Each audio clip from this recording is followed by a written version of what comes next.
Hello and welcome to Positivity Hack Delivered, episode 26. My name is Beata Young, and today's episode is going to be focused on corporate life and restructuring Paytech. Our guest today is Gail. She's somewhere in the middle of the countryside. Is that correct? I am. I'm in Kent, in the southeast of England. Fantastic.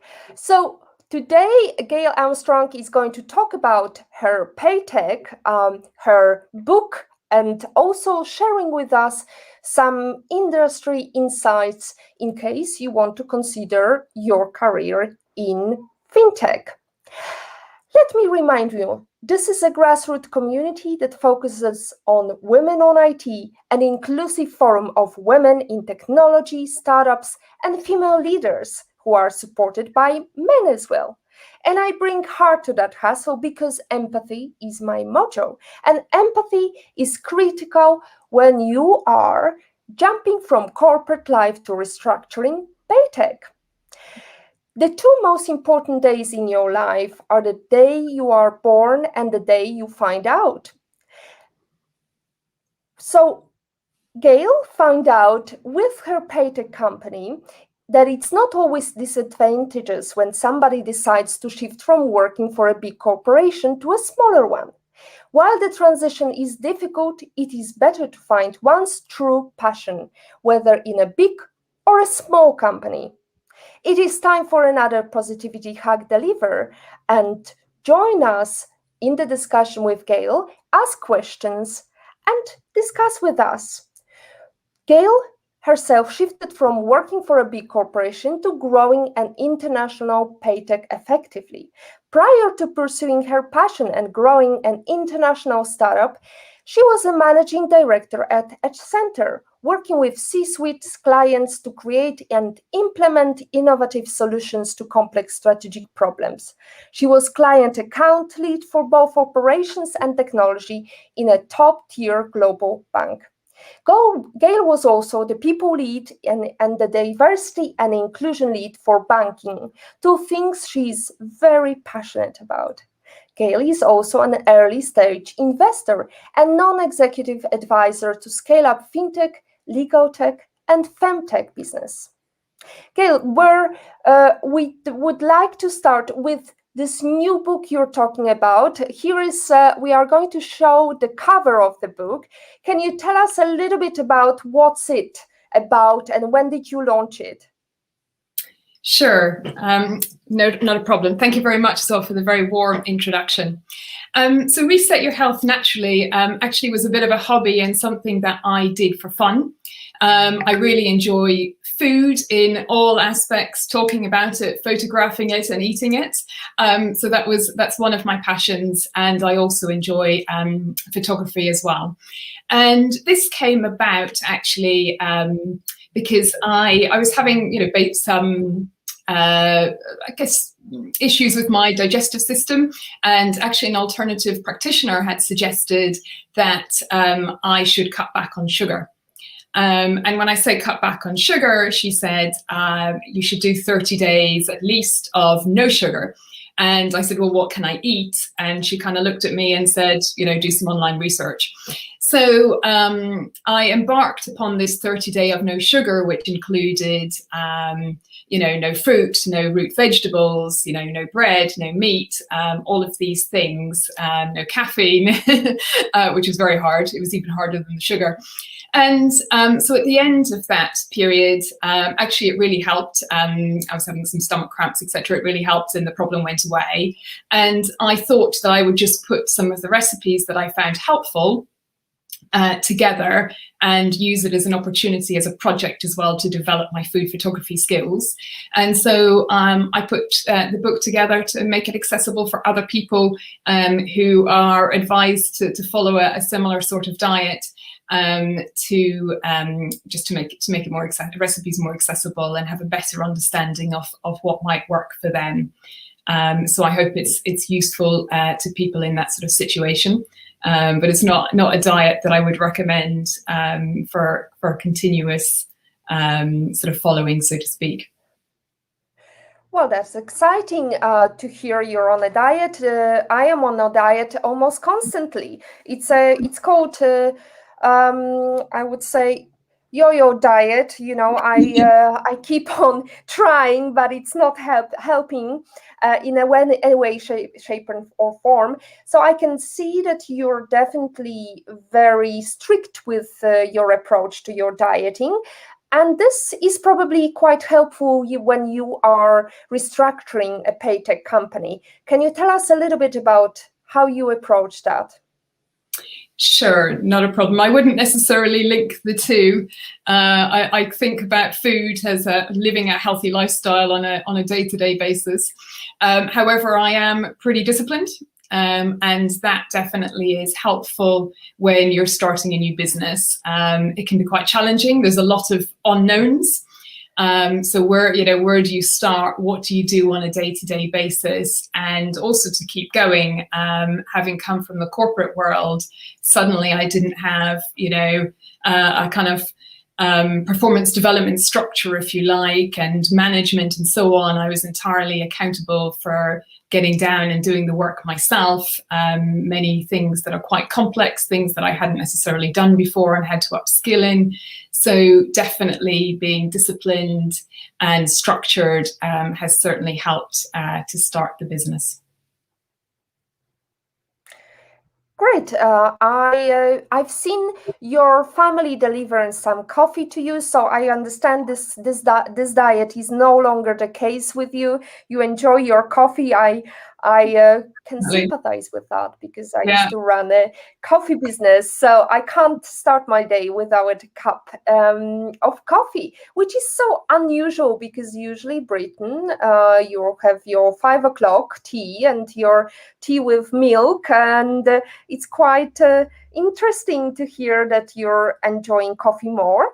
I wanted to ask you, let's go into more details of your corporate structure, because you mentioned some big structured. Accenture is quite a big company, and I was wondering what skills you had and what skills you had to gain on your route to build this company Payink that we mentioned today.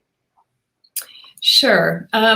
So I had spent nearly 13 years at Accenture, which I very much enjoyed, and built up a lot of skills in technology, in transformation.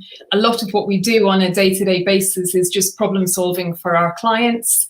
I had done quite a lot of work, so it was all in financial services, predominantly banking and insurance, but it's also some in payments, and quite a lot of work in operations and process.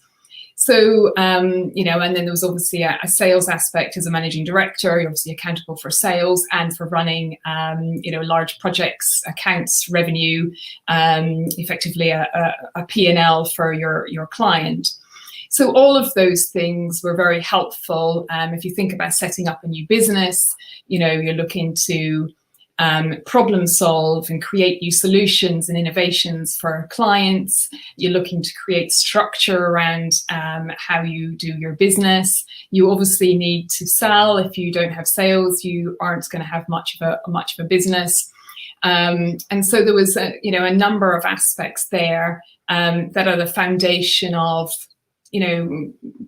any business in a sense. And then there were some things that were specific to Payink, around the payments operations process experience, and also experience in professional services. So our main clients are in professional services, particularly accounting and legal, but a number of other areas as well. And having come from a consulting background, I can relate very well to our clients and some of the challenges that they are facing getting paid by their clients. And I saw some of that myself when working with in consulting. And so it's very helpful, so there's a number of things there that have been very helpful to starting Payink. Fantastic, Gail. Today we are going to beta test some questions that we have that arrived via our website. So let's see what Veronica is asking here. I hope everybody can hear. Just a second. Hi. So my question for Gail is, what were some of the lessons you learned during your days at Accenture that you have applied to your current company? That's very similar question, Gail. So what are the similar things? Or maybe we could even delve deeper and say, what are the differences when you're running your own company versus when you're just responsible for one sector of a big corporation? Sure. Okay. So in terms of the differences, so in a big corporation, you are supported by a lot of people. You have experts in all sorts of different areas, whether it be different technologies or even internal services supporting you with contracts, accounting, all of those types of things. So once you start your own business, you're a bit more of a jack of all trades, I would say, and you need to be able to handle all aspects of the business, right through, from designing the product that you're selling to marketing it to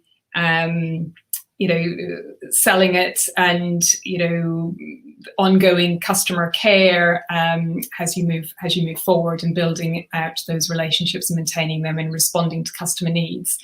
So for me, for example, there were things that I needed or felt that I wanted to upskill myself in. So I've always worked, Accenture is a technology consulting organization, and prior to that, I worked with a lot of IT firms as well. But I felt I needed to be more hands-on and upskill myself. So I did a course and became a Scrum Master so that I could make sure that I was really interacting with my team, my development team, in the way that they expected and understood. So I became a Scrum Master. I'm effectively also a COO. One of my roles is as the product owner. So I've become kind of upskilled in product owner, and for the first time, having spent a lot of time talking about these techniques within as a consultant, it was the first time I actually had to write my own user stories for our product. I also have had to upskill myself in marketing. So, in mass marketing, different kinds of tools, what tools work, what do I need to achieve, testing, A/B testing to see what works with clients and what doesn't. I also did a course in upskilling myself in reading financial statements. So I was very used to running effectively a P&L, if you like, within Accenture with my client. But, it's quite different reading financial statements for a business. So I upskilled myself in that and in accounting. So I've never had to do the accounting before. So I did some courses in that.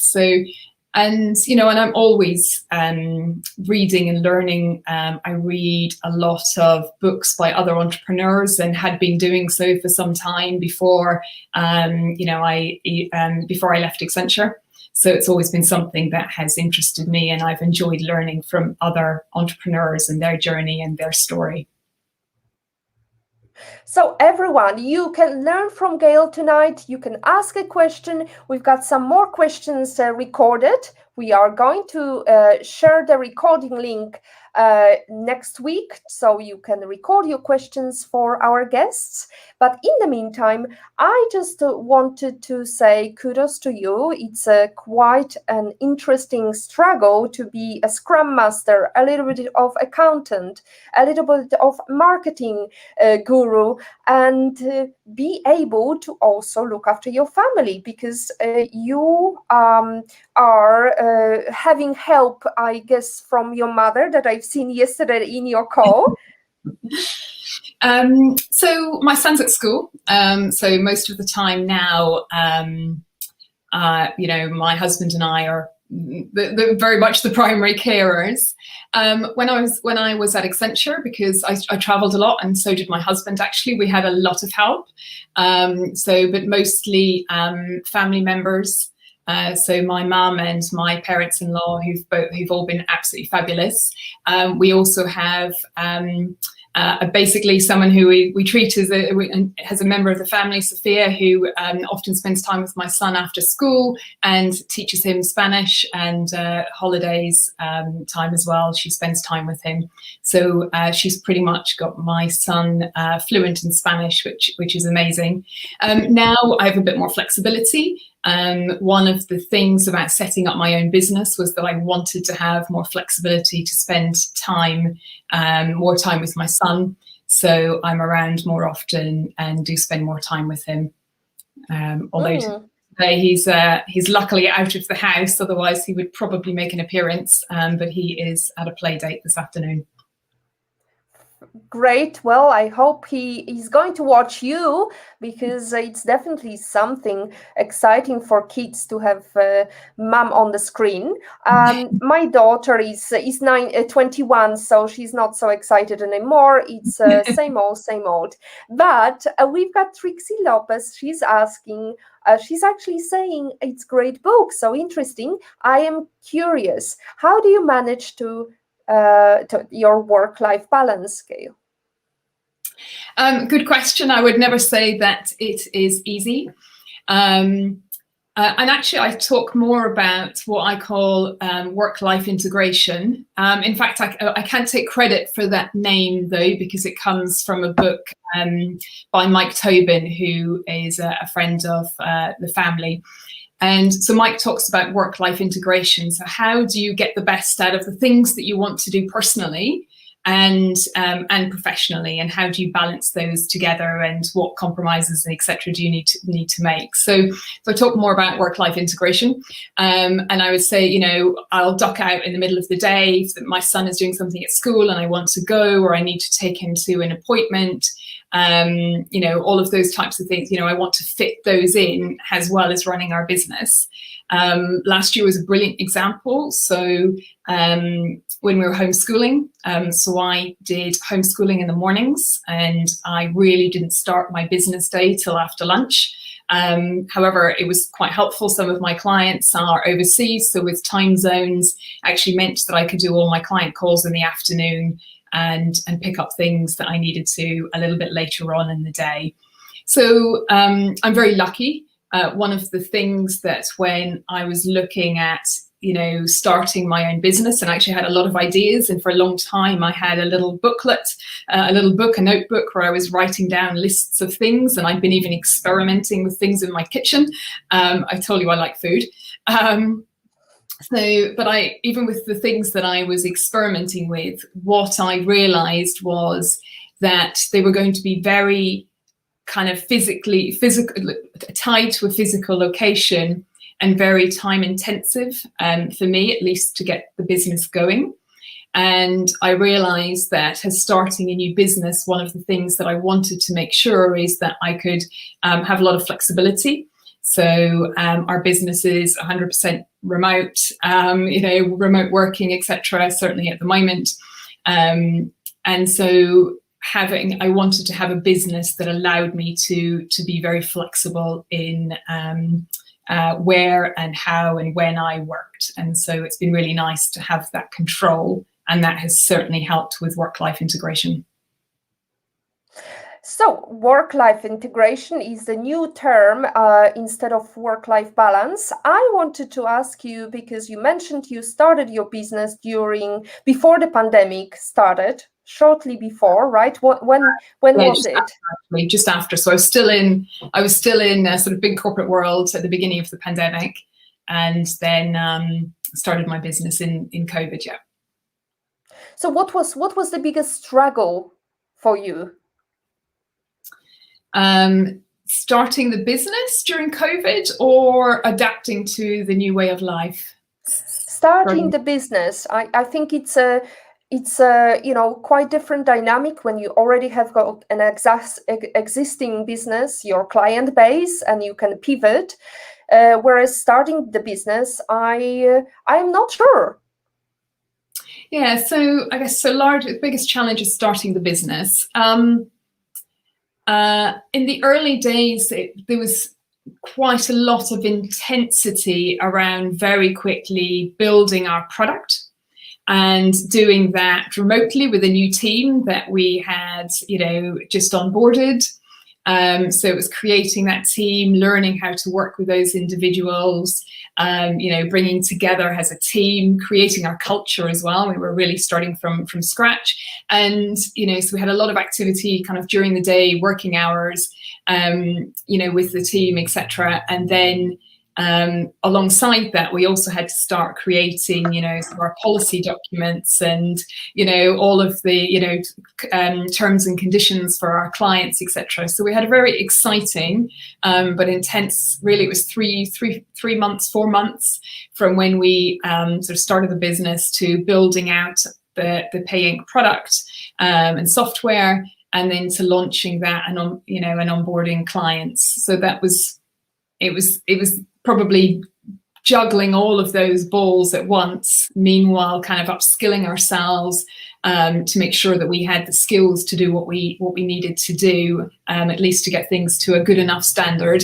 And then as we grow the business, we can engage more professionals in particular areas to help bolster our weak spots, let's say. Well, as they say in startups, and it's not my quotation, done is better than perfect. Sometimes you have to settle for doing something rather than perfecting it over and over. Probably starting from the scratch, having the team that you have to work remotely only, and rather than, being in situ and then going remotely was useful, wasn't it? Yes, I think that it was definitely COVID, I guess, made a number of changes, and one of which it just became the norm to work remotely, and we as a company don't know any different.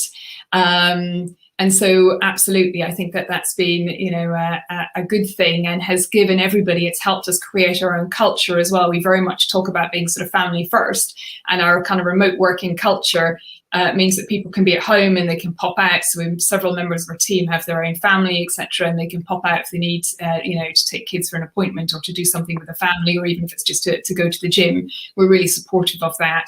And I think the remote working, the fact that we're not all in an office, allows them the flexibility to pop out, so to speak, and also they don't need to feel guilty because I'm not sitting there creating a face culture, a FaceTime sort of culture. So I think that that's really helpful and has given us a lot of flexibility. It's also helped us start the business because also our clients didn't necessarily expect to see us and to meet us. And so we've got clients now in 3 or 4 continents, and we've not met any of them. And, it's, to me, I feel like that would have been unheard of. It would have been impossible to do that pre-COVID, but it's just completely changed the dynamic and the expectations of our clients. And I absolutely hope we've got some wonderful clients, and I hope that when things ease up on travel, that we can go and meet them. I'll be very excited to go and see them in person.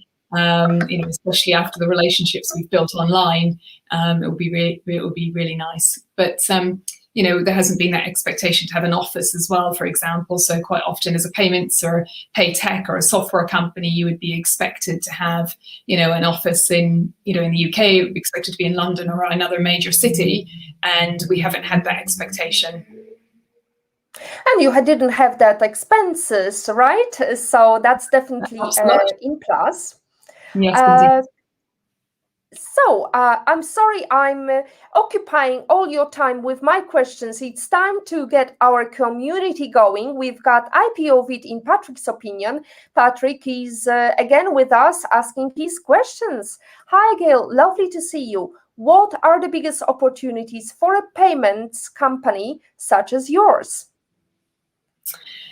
That's a big question.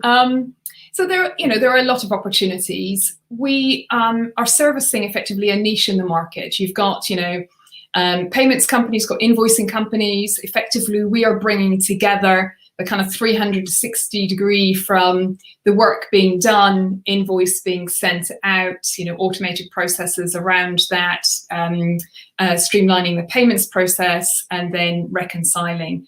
And there is not a lot, we've obviously looked extensively at the competition, There's not a huge amount of competition and some other new businesses perhaps in the field, but very early days for them as well as ourselves. So there's a lot of scope to go after that. It's a service that most firms need that are, that are billing their clients. So there's a lot of opportunity in terms of potential clients available to us. In addition to that, we work in partnership with and have a number of integrations with firms who are CRM, so client relationship management systems, practice management systems, accounting systems, those types of things that we will integrate with those systems so we can automatically pull data from them and send out to automate the process, the payments and the reconciliations for our clients without them having to do double entry, for example. So there's certainly opportunity there. And then, as we grow the business and, I think it would be of something that potentially would be of interest to, if we wanted to sell. I'm not saying that's not on our agenda at the moment, for CRMs or other organizations potentially would be interested in having a capability such as ours in-house. Fantastic. So let's play another question, this time from Anonymous. Here we are. Why do you feel the finance field is a good industry for women? So, Gail, why do you feel the finance industry is good for women? Do you feel that? So yes, absolutely. So I think there's obviously a lot of opportunity. There's a lot of very good jobs and opportunities for career progression within finance. In my case, in fintech, it's provided a lot of opportunity for me to control my kind of work-life balance or work-life integration, to combine that, with family life. So I think there is, a lot of opportunity. There's exciting careers in finance and fintech, and I think they can provide flexibility in the right area and field. How do you make sure that these opportunities are there? Because I've heard some stories that were quite baffling me, because there is outside world that is, yes, we are very progressive, we want to have diversity, but deep down they don't want to change anything. There are policies that are still the same policies. You have to clock in exactly at 9 o'clock and you can't miss this clocking time, and you have to clock out preferably a bit longer. I certainly haven't seen that in my time and kind of in organizations. It may be true that some jobs in finance are slightly more restrictive. So for example, if you're a trader, you need to be available during trading hours. But I think as a general rule, large professional organizations are really looking to attract talent. They've moved away from, face time, so to speak, and that type of culture. But it's still often the careers within finance, though, are demanding, and, you do have to put in the time, and there's lots of stories. Apologies, sorry, that's my talking clock. I couldn't figure out how to stop it for the call. It's okay. But I think culturally, like, organizations are moving on, and I think that certainly big corporations, they need to attract talent, and they want to attract talent and maintain it within their organizations. So I think they are working hard to do that, but I think there's always improvements. And, I think it's also harder. So having become a mum myself, so my son is 6 now, I think that things that are still, that could be improved more broadly across the industry. I think as females, our values and what's important, our motivators will change slightly.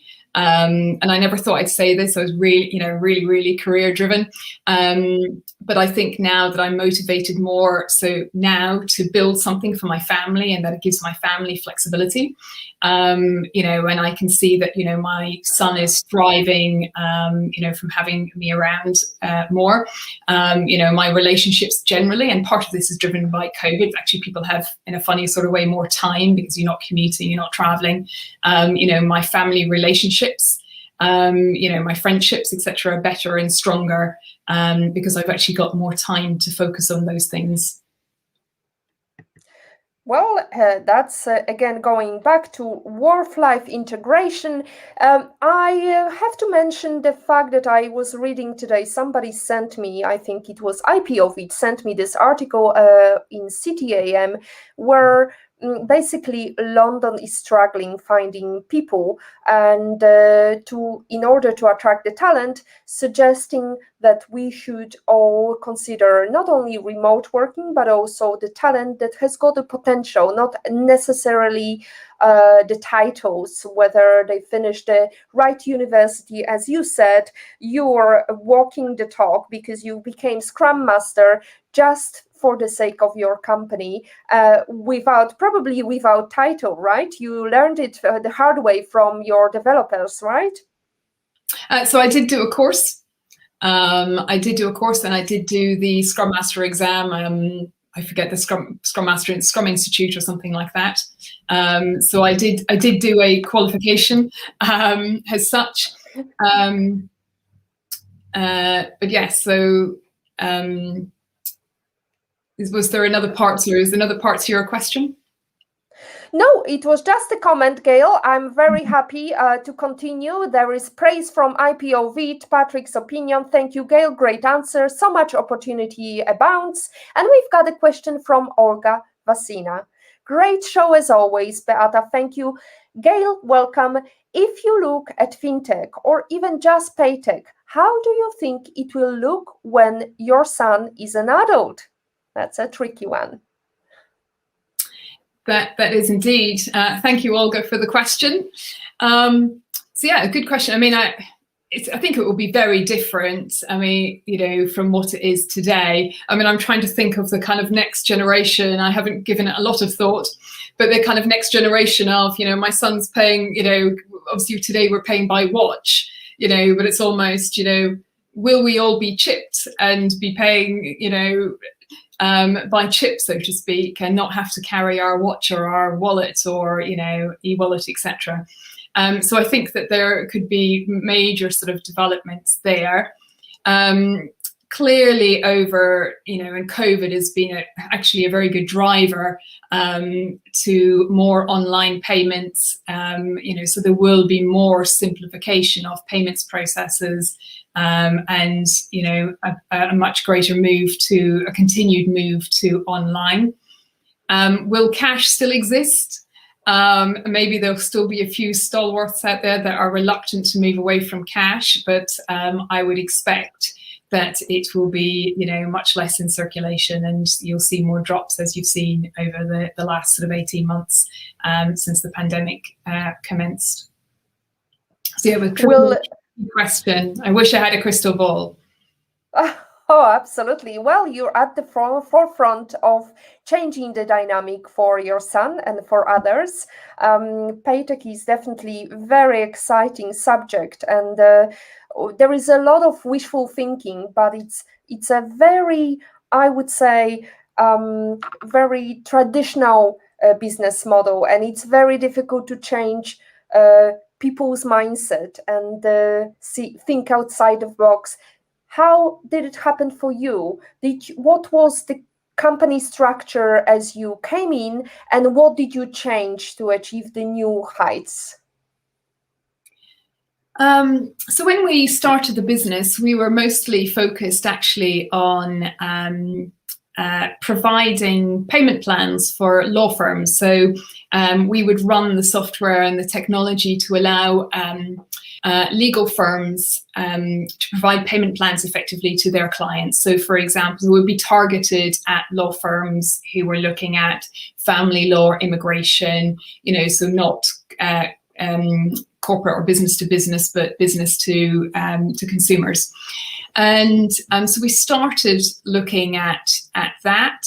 And we do have clients, we do have a product in that space.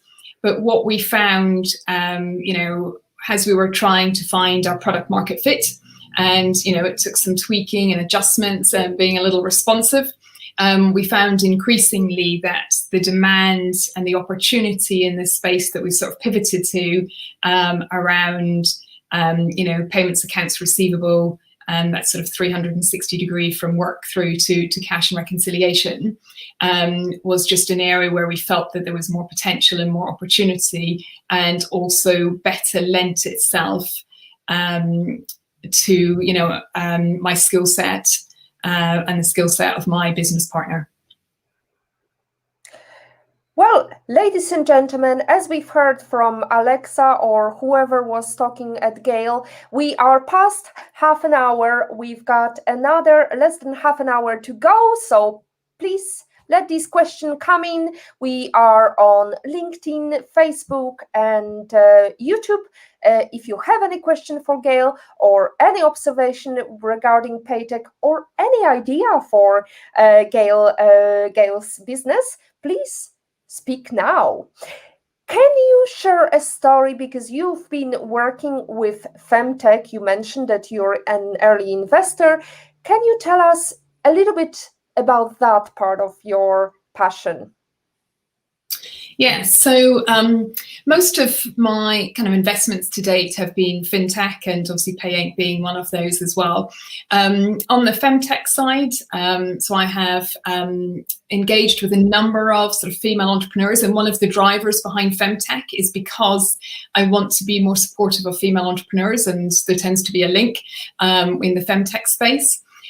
So it's an area where I think there's not been a huge amount of, innovation. There are some quite well-known innovations more recently, but there's not been a huge amount of innovation. And a lot of the innovations are actually sort of app-based, helping women with perhaps health, with health and work-life balance, those types of things. And I think that's a slightly crowded market, and I think it's also a very difficult market to get into, by which I mean marketing costs are really high. It's very difficult to market to a lady who's exceptionally busy, that she needs to do more mindfulness, more this, more that, to help her situation. So I think it's quite difficult.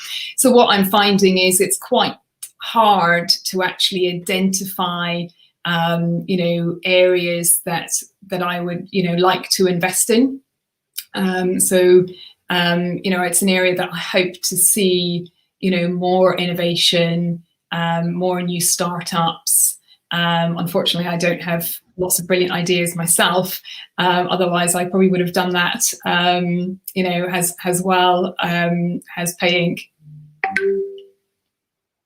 Fantastic.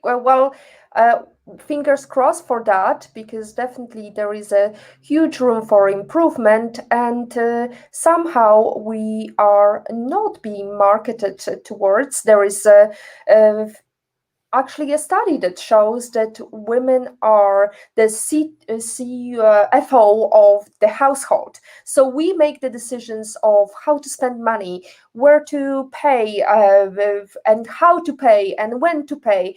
And we look after our children, but somehow investors or all these big corporations never market it to females. So definitely a big room for improvement there. So virtual working, can you tell us a little bit, because you've got very mixed teams, and all of your team is not really located in UK, is it? Correct, that's right, yes. So we actually have our team, we've got a team in Europe and LATAM, so in South America, mainly to service our clients. So yes, it's quite a mix. It's quite far-reaching in terms of time zones as well. And we've got some of the team in Asia as well. So we've got sort of 3 hubs, if you like, so Europe, Latam, Asia. So that's been interesting, bringing the team together. You've got all the sort of cultural mix, but I think we're all sort of bound around, some of the things that we drive from the core around kind of family first, to be innovative and problem solving, creative, being responsive to our clients and our customer care. So we've got a few, threads there that we have tried to build up, as we've developed the culture of the organization, so that we build a kind of a strong kind of hub, if you like, in a virtual sense. But yeah, it's been really nice to get to know the team. We've got some really talented people, and we really trust them to do the job well. So we give them very direction, but a lot of they come back with a lot of the solutions that we need for our clients. And we've also really encouraged them as well to speak up. And we've got this diverse team. We want to have a diverse team. I'm very proud of the diversity amongst our team, and we want to encourage those people to speak up when it may not always be natural for them to do so. And we really try to praise, when I get pushback from one of the junior developers on the team, and they said, Gail, but I think this is a better way to do it, I am like, clap on the back, great, thank you for pushing back. So really trying to encourage them to come up with new ideas and to voice those ideas, and to get that mix and to benefit from their experience, not only professional but personal experiences. I wanted to tap into this building the culture, the company culture. You started from the scratch. I mean, you had some company structure, and you had to impose this culture to make sure that it's aligned with your beliefs, you will never bond if you don't share the same beliefs or similar beliefs or similar approach, ethics. How did you approach this topic? Did you build some branding approach, or was it through structuring some interesting, workshops? So no, I would say actually to date we haven't documented our culture. I certainly think and hope that the team can feel our culture, and I would be surprised if they said otherwise. So it's not something, as you can imagine when you're starting up a new business, the culture is not the first thing that you sort of try to document, or even your kind of company values. But what I think, in terms of how, so there have been discussions obviously at a leadership level about what we want to be as an organization and how we want to act and behave, and what's important to us. And some of those things, that came out, sort of family first culture being, creative and problem solving, innovative, responding to our, being responsive to our clients, we're all sort of just a given. And as we went through, the interview processes of, bringing people into our teams, it's in our, it's very clear, it's in our job descriptions, that we are sort of family, first culture, and some of the things that we are looking for in individuals is there. And we talk openly about it then as we go through those interview processes. And interestingly, we've had people come to us and say, actually, I really want to work for an organization like yours. Do you have openings and things like that? So it's actually been a very positive way to attract talent, and to attract interest in our organization, through those sort of messages that, as I said, we haven't written it into a policy per se, but are certainly things that we, think, feel, emulate on a day-to-day basis. And actions speak louder than words. So, one of my team yesterday, messaged me and said, can I delay the call because I need to take my daughter for, a vaccination? I'm like, sure, no problem. Let me know when you're back. and and we connected at a different point in the day that suited both of us. So we very much have, we live and breathe what we're saying, but we still have very high expectations of our team. We still expect, us to see at the end of a sprint, to see those outputs and to see them building up through the sprint, but, to get to see those outputs at the end. We have clients who depend, are waiting on us to deliver, the goods, so to speak. So we have to make sure that we're also, on track and getting the work done, but we're very flexible about how and when it gets done. Well done. I definitely would say it's well done, because it's very important to remember that we are just people and we need to keep that work-life integration. Olga Vasina is curious about the fact that you've got very big cultural mix. What are the most difficult issues with working virtually with a diverse group of staff across the world? Language. So time zones are the main challenge, I would say. It's also an advantage as well. So we effectively have a almost around the clock working model, because we've got teams in different time zones, which is amazing. It means we can deliver really quickly. So our team can be developing overnight, and it goes to our quality assurance team during the day or in the morning. It's there when they start their day, and we can basically get from development to live in a very short space of time. So, within a day, we can have things developed and pumped out to production. So that's actually really exciting. But sometimes when we want to get the team together, or it can be challenging to get everybody together on a call, and usually it means somebody is slightly disadvantaged. So that can be a bit more challenging, but thankfully the team have been very flexible, and also they know, if they're on a call late with us at night, I don't expect them to be at their desk first thing in the morning, their time. That they can have a lie-in or go to the gym or whatever they would normally have been doing when they were on a call with us late at night. Absolutely. Are you busy or being productive is definitely the key here. Before we delve into the last question we have recorded by Marianne, I would like to ask you, how big is your team? How big did you grow your team? So as you can expect, we're still a startup. We're still relatively small. We're also a software business, which makes things a bit easier. But we're about a dozen people at the moment. And, right. And some of us were a few. Are you doing all the interviews yourself, or is it mix? So yes, so myself and the CEO, basically, we do all of the interviews. And sometimes we have other members of the team who will also interview, depending on which team we're looking to recruit into. So, clearly we want, our lead developer and scrum masters, etc., to be comfortable with people who are coming into the dev team. Likewise in sales or marketing, etc., we need everybody to be comfortable. So we're quite collaborative at this stage. Obviously, it will get harder as we grow, but every team who joins, has to fit and has to be able to work. There's nowhere to hide, so to speak, when you have a very small team. So everybody's got to be the right fit, and it's got to work for everybody who's here today as well.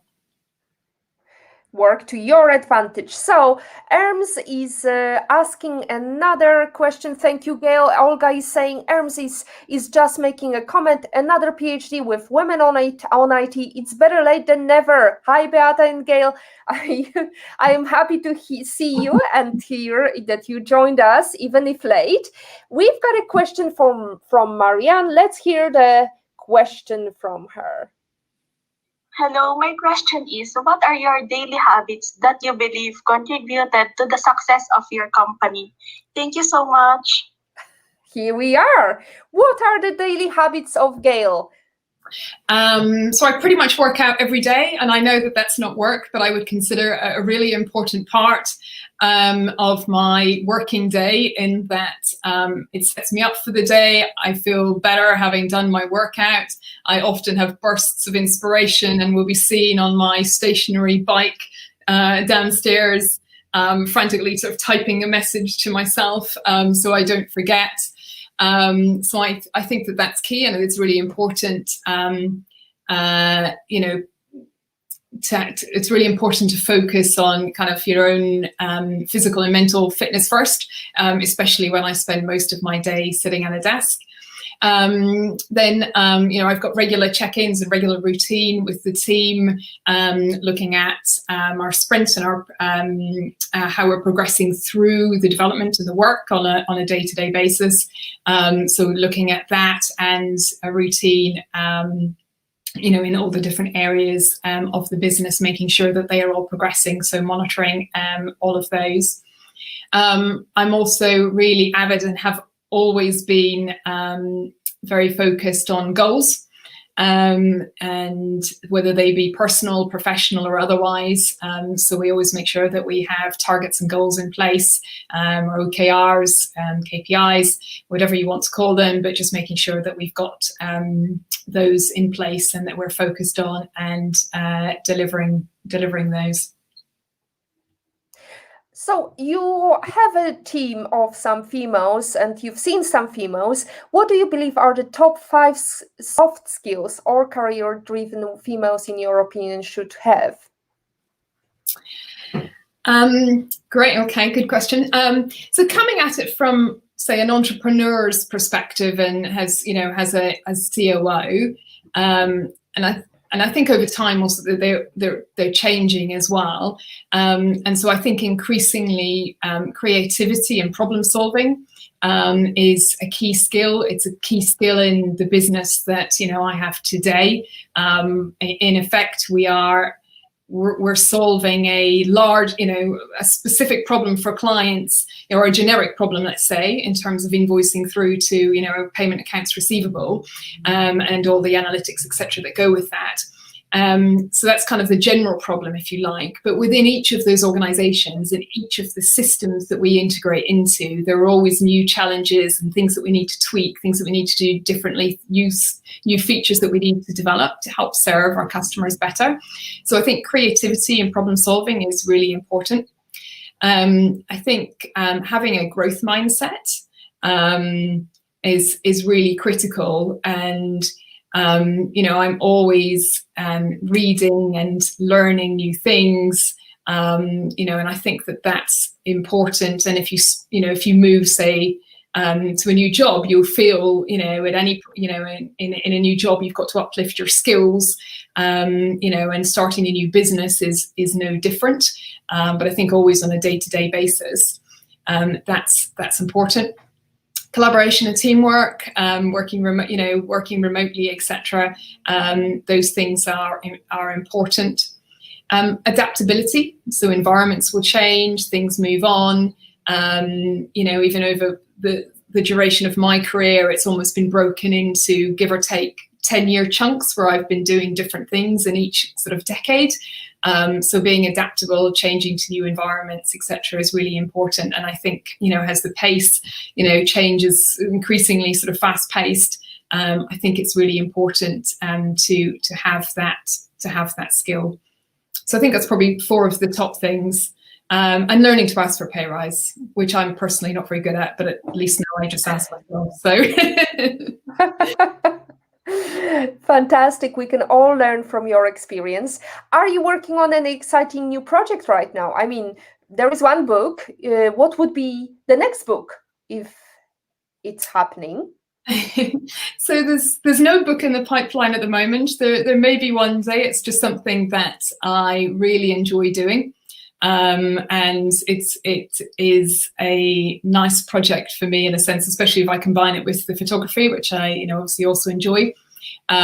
Reading's also something, I've mentioned obviously a few times as we've been talking, but it's something that's really important to me, and I've just been teaching my son to read, and that's been like the most amazing experience. And now he's reading independently. For the first time, he said to me about a week ago, I'm really excited to read the next book, and it's amazing. So definitely something that's important. I've just become a STEM ambassador, and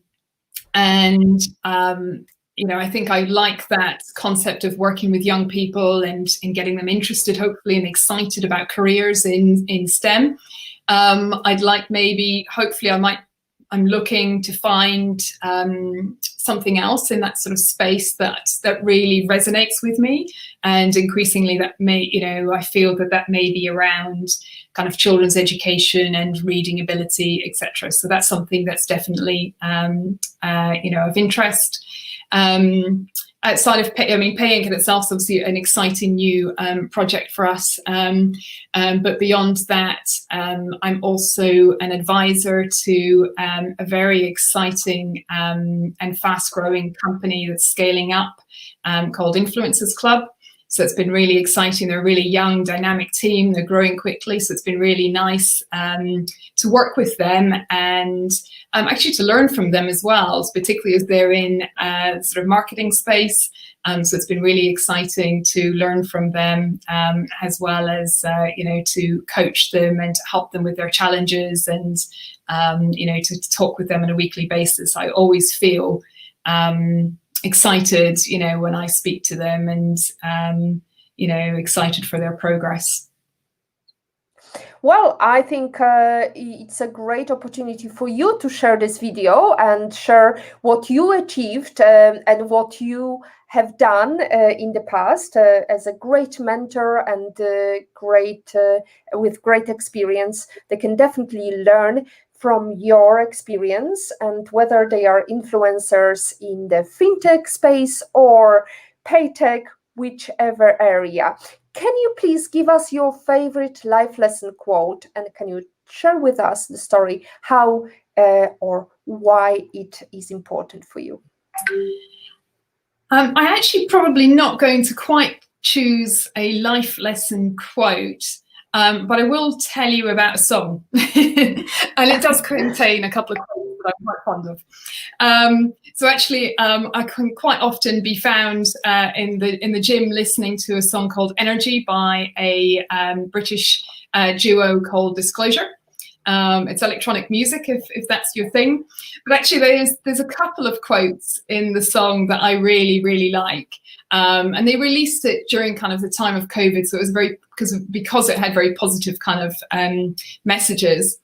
But one of the lines is, "If you're alive, you have not reached your best yet." And I think that's a really good reminder of growth mindsets that I've talked about, but also to be striving to be your best. So for me, I'm not always the most patient person, so I'm working on, increasingly being patient, on generally improving my skills, as I've talked about in business and so on. So that's one line that really resonates with me. The other is, "Where your focus goes, your energy flows," which I don't think we can necessarily attribute to the band. I think it comes from somewhere else before that. But I do think it's a good, reminder to focus on what's important. And particularly when I'm, running the business, there are so many different things that I can be doing on a day-to-day basis. It just reminds me to make sure that I'm prioritizing rigorously and focusing on the things that really matter, because our energy is finite, and it's draining to or a shame to waste it on things that don't matter, or to be doing things that I find exhausting or draining as well. So I do try and manage my sort of workload so that the things that I'm not good at, or that I find very draining or tedious, that I look of ways to allocate them to others. So that's my fantastic quote. Gail, I think it goes well with since it's something that you discovered during your workout. It's a great opportunity for me to quote Jeanette Walls, who said, "Sometimes you need a little crisis to get your adrenaline flowing and help you realize your potential." And today's positivity is definitely, we have to focus on the positives, so the negatives become positive. this is the end of our show. I'm going to ask you one more question. Imagine the pandemic is over, the lockdowns all across the world are over, we can travel and we can do it freely. Who would you invite to have a private breakfast with, and where would you go to? Oh, I mean, there are a lot of people I would like to have breakfast with and a chat with. I always find it really inspiring when I talk to other entrepreneurs. And somebody that I haven't met is Anne Bowden, who started Starling Bank, and I was recently read her book, Banking on It. Actually, I think I was on the shortlist when it came out, on the pre-order list, so to speak, when it came out. And I think I'd really like to meet her because I just have a lot of admiration for her. I think what she did to build a bank is pretty ballsy. So I think it would be great to meet her. I also, again, thinking about quotes, she has a quote in her book where she talks about, she kind of had a choice. One was to sort of like, start a small retail shop, a clothing shop, or to start a bank, basically. And she's like, well, at least if I fail doing the bank, at least it's courageous. If I fail doing something audacious, it's courageous. So, and I really liked that. I thought it was really inspiring. And obviously because she's in fintech effectively, being in the sort of fintech, Paytech area, I think that it would be great to meet with her.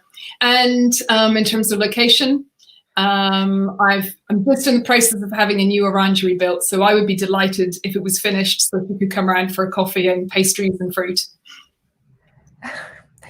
I wish you all the best to meet and have that private breakfast. That's it for episode 26 of the PhD livestream. Thanks to our guest, Gail Armstrong. I would like to thank also our commenters from Veronica, Trixie Lopez, IPOVID in Patrick's opinion, Marianne, Erminia, Olga Vasina. And I would like to remind you to join us next week to talk about Sisters of SEO with Carrie de Phillips. Thank you so much. To stay updated and ensure you never miss a positivity hack delivered, follow Women on IT and turn on notifications to be alerted once a video has been released. When you focus on the positives get more positives. As always, our positivity quote comes from Positive Thinking Only and goes, look for something positive in each day, even if some days you have to look a little harder. And if you don't like something, change it. If you can't change it, change your attitude, as Maya Angelou would say. Today is your day to hack the future, hack the positivity you want. Gail, thank you so much. Thank you, everyone. See you next week, Wednesday, 6 p.m. CET. Thank you. Thanks for having me on the show.